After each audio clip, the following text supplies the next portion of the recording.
Let's go. Yes, please.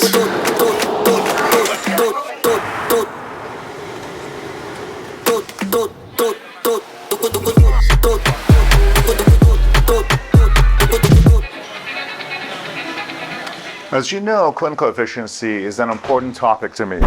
I consider efficiency a priority for reasons that I will explain later on in this video, but my desire for efficiency has always been misunderstood by my academic colleagues who use the term efficiency colloquially to mean fast and sloppy. I've even had people I know and respect call me out on this topic of efficiency due to their misunderstanding of the term. I've done a bunch of short videos on efficiency, but today what I want to do, coming to you from this beautiful beach in Puerto Plata, Dominican Republic, to do a little bit of a longer video to set the record straight and talk about this important topic.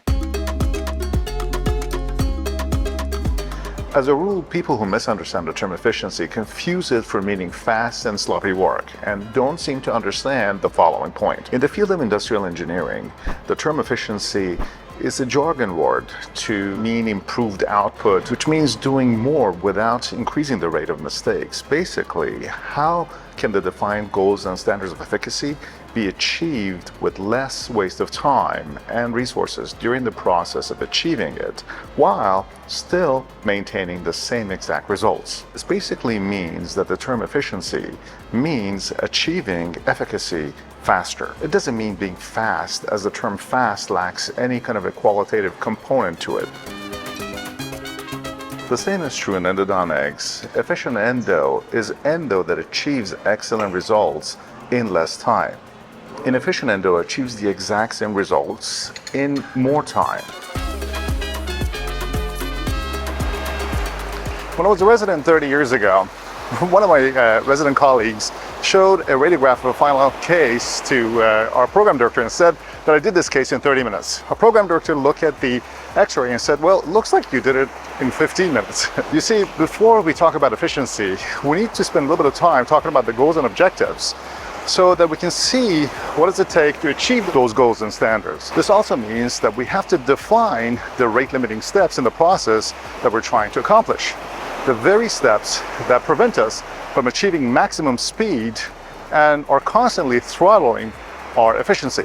To give you an example, if I can fill a root canal in 5 minutes, but my disinfectants need a minimum of 10 minutes to achieve predictable disinfection, then that's a rate limiting step. And the speed limit for that portion of the procedure or that step is 10 minutes at least. So pay attention to this concept of the speed limit for each step of the procedure, as it will be hampering the speed at which we can operate. In this video, I will quickly define our quality standards as well as the rate limiting steps along the way before we can proceed to find ways to be more efficient. Let's first talk about quality.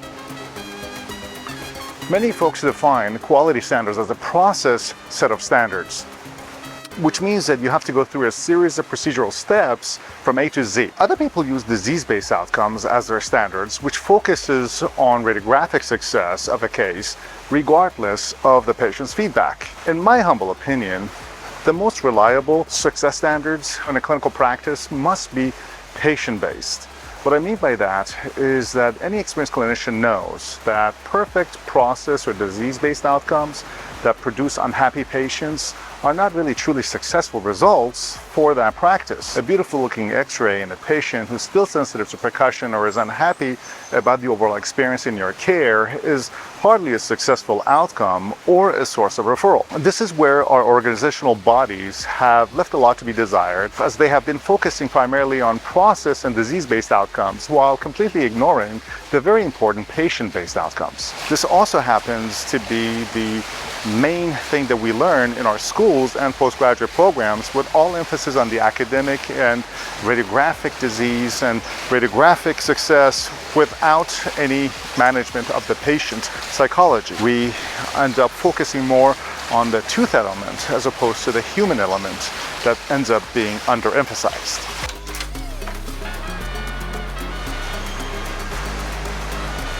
In today's age of social media and Instagram, what I refer to as posting case selfies, which is the idea of posting merely pre-op and post-op x-rays of a case without consideration for the patient's experience and feedback of the case are proof that we have abandoned patient-based outcomes as true measures of success and are sheepishly replacing them with process-based outcomes and mere radiodontics.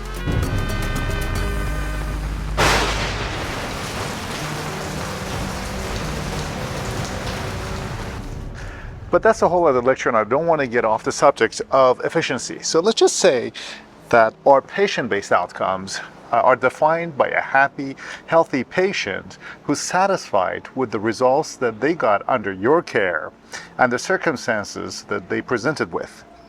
The total experience starts from the very first phone call to your office all the way to the follow-up appointment. But an important part of that equation is an efficient procedure that is painless and comfortable and does address their chief complaint and retains the treated tooth without persistent infection.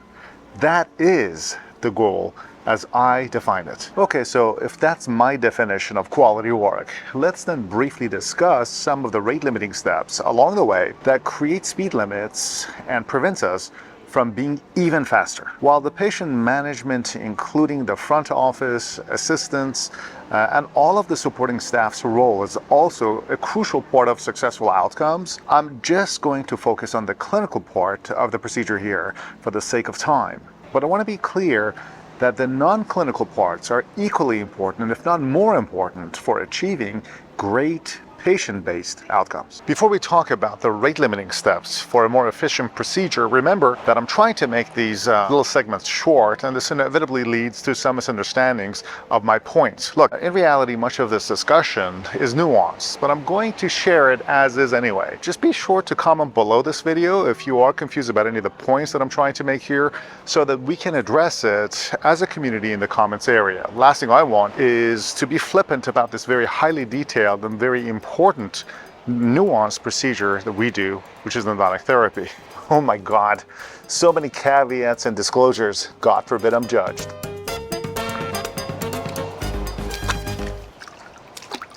Most of the time, endodontic diagnosis is easy, but when it's hard, it's definitely hard. Early pulpitis confined to the pulpal space lacks proprioception, and it causes diffuse pain that spreads across the trigeminal dermatomes. This is a speed limit, and you're going to have to slow down and make sure that you don't proceed to do irreversible procedures like root canal therapy, for example, until you are 99.9% sure that you have diagnosed the correct tooth. If you're not sure, what you should do is you should either refer to a specialist or monitor the symptoms palliatively until the pain is localized and the source becomes clear. Proper diagnosis is very important, and you should not try to cut corners in this particular point. Going through a systematic approach through your intraoral and extraoral testing will only help improve the accuracy of your diagnosis. But using more efficient tools for thermal testing and additional testing with radiographs and CBCT will only help improve the accuracy and efficiency of your diagnosis. Do not devise a treatment plan unless you have a firm diagnosis and clear explanation of the etiology of the disease that you suspect. Good treatment planning is a cornerstone of successful outcomes, and treatment planning depends primarily on diagnosis. Here, the rate-limiting step is patient-dependent, and it has to do with many confounding factors such as medical history and the patient's personal adaptive capacity. Patient limitations in opening and remaining open for the required time of the procedure, and the overall frailty of that patient to withstand factors during the procedure for efficiency are important. Some people may require many shorter appointments than one long one. Patient-specific factors may act as rate-limiting steps that could affect the efficiency of care. On the other hand, the more medical complications are present, the more important it is to maximize your efficiency in order to avoid multiple trips to the office and multiple bouts of anesthesia and the dental routine that can increase the rate of potential medical complications for a given patient. Ultimately, if you focus on a patient-centered outcome and know your patient's limitations, many factors that prolong care may be par for the course for that given patient.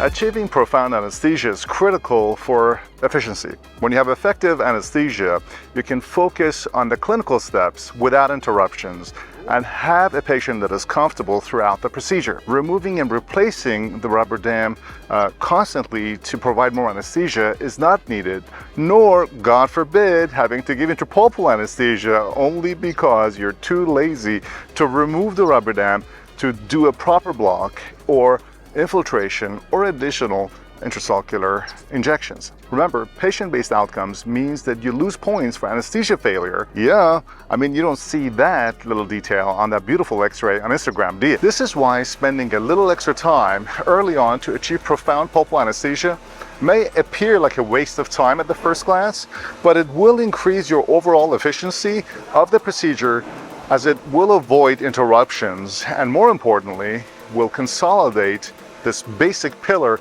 of patient-based outcomes that is a painless procedure. A good trick is to always confirm pulpal anesthesia before starting the procedure by redoing the thermal or EPT tests prior to access rather than asking the patient if they feel numb enough. Good primary isolation with quality rubber dam placement will help control the tongue, and it will also reduce the need for constant retraction. It will also provide a safer environment for root canal procedure. Secondary isolation, on the other hand, using a caulking agent to seal any seams around the clamp will prevent contamination by the crevicular fluid as well as leakage of hypochlorite or any other bad tasting solutions that will require extra suction, and that will reduce your efficiency. As a rule, paying attention to every step of the procedure and executing it to the highest quality will no doubt help improve your efficiency. Even though rubber dam placement and secondary isolation seems like a waste of time, this rate limiting step will actually help provide a clean environment that helps provide proper access for instrumentation and irrigation later on. Placing a rubber dam behind the tooth that's going to be treated will help actually improve your orientation. Keep in mind that your isolation should help you improve your access preparation and reduce your chances of errors.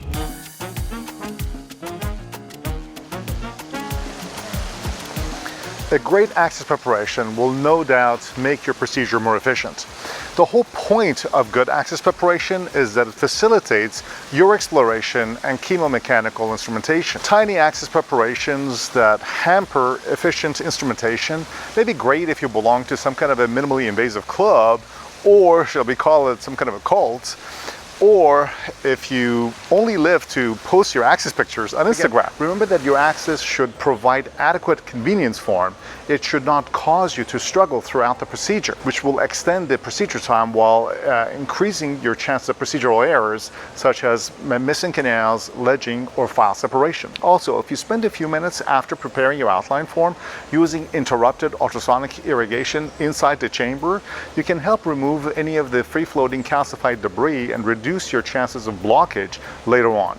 As a general rule, an extra 5 minutes on your access preparation can save you an additional 20 minutes later on during your instrumentation. The chemicals in your chemomechanical instrumentation are a major rate-limiting factor. As I mentioned earlier, the rate of chemical reactions in this step are often a bottleneck in your efficiency. Destroying the biofilm requires some time for chemicals to work. And unfortunately, we don't really have definitive studies that tell us what this specific rate-limiting step is for a variety of root canal shapes, morphologies, anatomies, as well as different kinds of biofilm. One thing is for sure, that chemical reaction rates can be catalyzed or accelerated by temperature, volume, and activation. Basically, anything that increases the kinetic energy of the molecules will help catalyze the rate of reactions. Since removal of organic and inorganic debris, as well as disinfection, are three main goals of irrigation, using multiple syringes or combining them all into one combined irrigation solution may help increase your efficiency. If you increase your irrigation rate by using either negative pressure or combining irrigation with suction through the use of negative pressure tubing in the operating field, you may further improve your efficiency.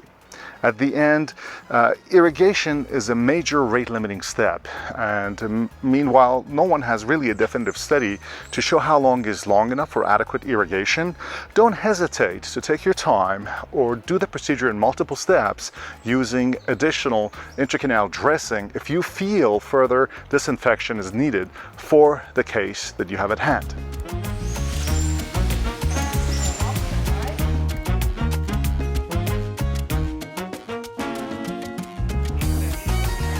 Since adequate irrigation and disinfection take some time, reducing the burden of tissue and biofilm to disinfect through adequate mechanical enlargement and removal of debris through instrumentation can go a long way to help improve your efficiency.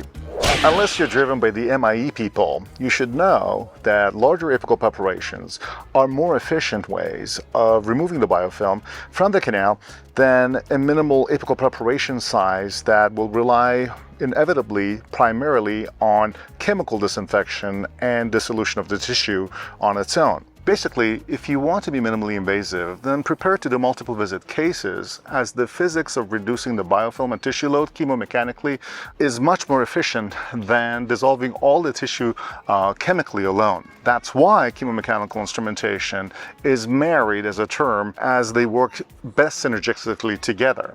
Small preparation sizes will restrict fluid flow, while larger ones allow more fluid movement apically, as they allow the needle to be inserted deeper in the canal. I won't go into what file system is more efficient and what's less efficient. To be honest, your efficiency is less dependent on your files than on your understanding of instrumentation. You can be more or less efficient with all systems that are on the market. And less files are not necessarily mean you're going to be more efficient, as it could cause other procedural problems if you're being careless in your use. A deep understanding of the design, motion, and metallurgy are more important factors than specific file brands. Yes, quality is obviously important, as it provides consistency of performance and it will reduce procedural errors such as file separation. But instrumentation time differences among various files is actually negligible if the person operating the file is savvy and knows the principles of sound instrumentation. So learn the system that you're using and master it. The more importantly, don't be cheap by reusing files multiple times. Low quality products are obviously less reliable and they can break more readily. And that cause more inefficiencies during instrumentation by having a procedural error that is going to mount and have you then try to figure out a way to get out of that problem.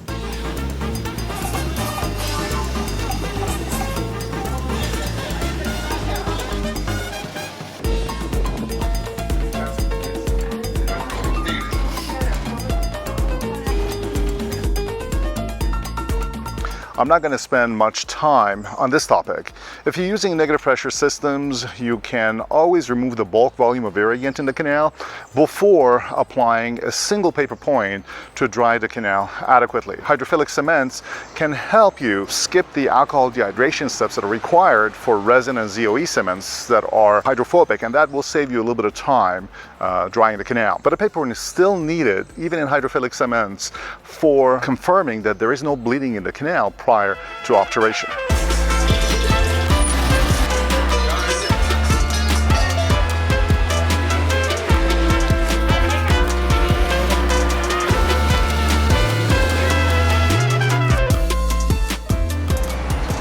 Efficient obturation is a function of the operator's expertise in the system that you use. Some people are efficient in warm vertical compaction, others are efficient in lateral compaction, or a bunch of different systems that are around. I personally use hydraulic condensation, which is a technique that Dr. Koch, Brave, and myself described back in 2008. This can be the most efficient method of obturation, but requires placing adequate sealer in the root canal to get a good enough seal. The rate limiting step in all obturation is the operator's skill in chemomechanical instrumentation. You need to have cements that seal and ideally bond for the long run and that they don't also wash out. The actual success of your cases is a function of your chemomechanical instrumentation, not your obturation. So take your time to do a high quality obturation and be sure to use a cement that is stable and doesn't shrink, is antimicrobial, and it doesn't wash out of the canal in the long run. Remember that your efficiency is not limited to the post-op radiograph or when the patient leaves the office. Its impact will be felt by your patient for the rest of their lives.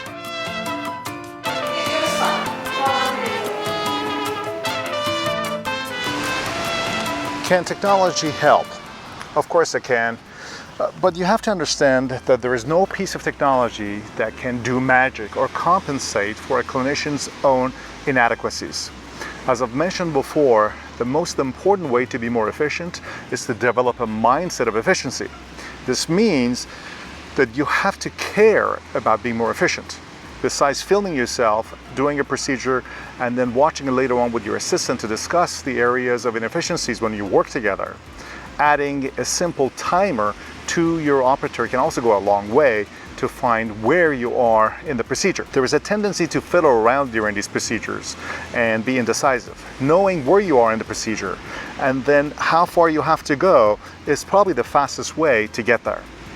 This is why knowledge and experience are probably not going to be replaced any one piece of technology anytime soon. But technology obviously can be a great adjunct to your knowledge and experience. Simple technologies such as multi-action air against negative pressure irrigation tubing and electronic apex locators, nickel titanium rotary instrumentation, both in rotation and reciprocation, ultrasonic irrigation and activation, besides troughing and rapid debris removal, as well as bigger items such as microscopes and CBCT technology are all going to be helpful in their own way. But you will be more efficient the more you are intentional in the way you practice, and by doing a variety of cases that help streamline your processes and keep on practicing every day.